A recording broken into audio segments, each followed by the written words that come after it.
Imagine Victorian London, fog swallowing the lamplight, your footsteps echoing too loudly. A sudden thud behind you. You turn, no one. Then a shadow passes across the rooftop. Two red points in the mist.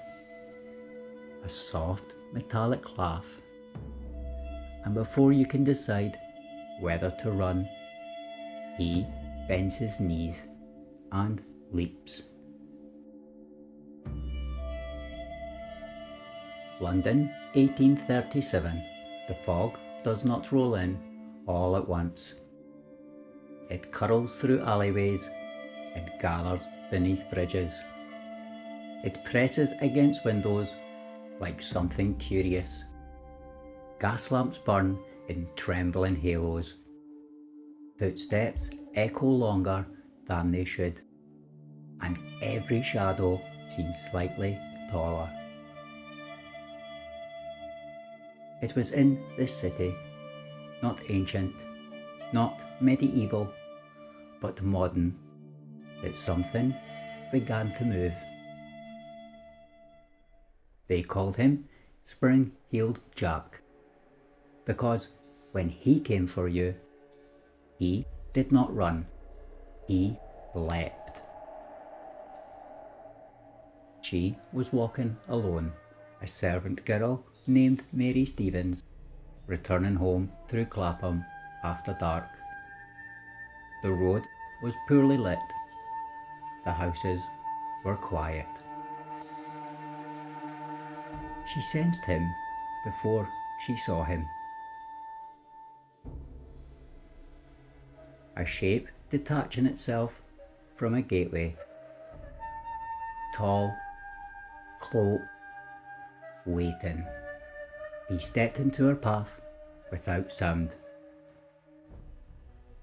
Before she could scream, he seized her.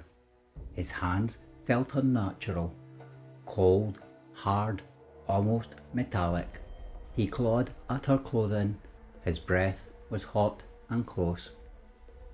And then he laughed. Not a human laugh, shrill, echoing. In a single motion, he released her, bent his knees and sprang over a nearby wall, clearing it effortlessly. No scramble, no stumble. Gone.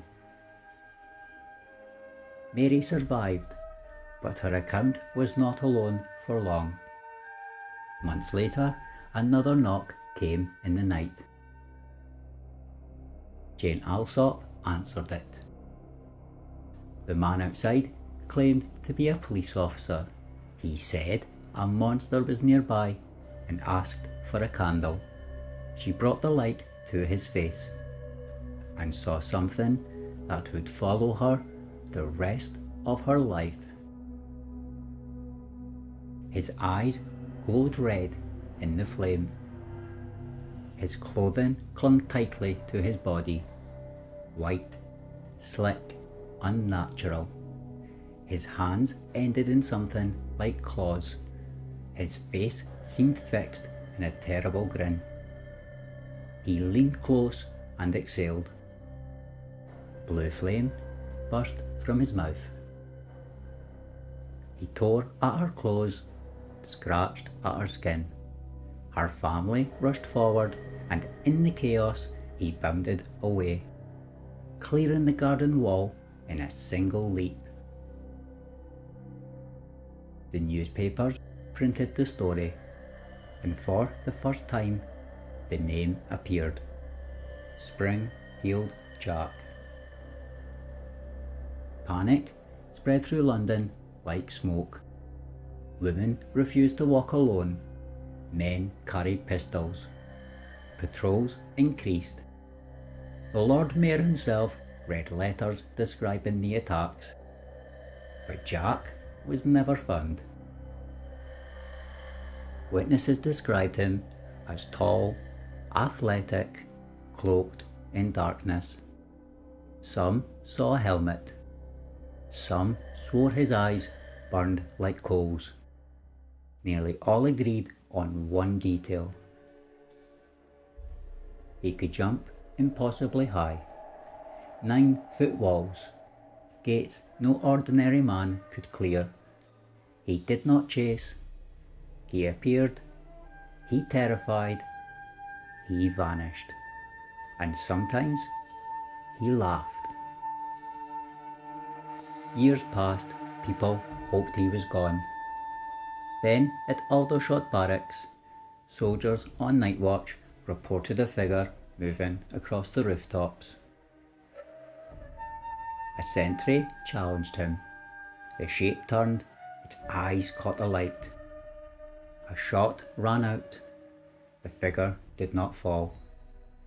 Instead, it leapt over a tall gate and disappeared into the darkness. The soldier swore the bullet struck. Others swore the laughter echoed long after he was gone.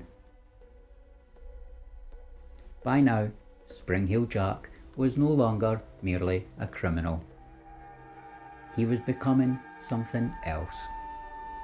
Something harder to explain. One suspect circulated in drawing rooms and taverns alike. Henry de la Poor Beresford, a reckless aristocrat known for cruel pranks and violent mischief. He had money. He had athletic skill. He had a taste for humiliation. But no evidence ever proved it, and sightings continued long after his death, which leaves a question hanging in the fog. If it was a man,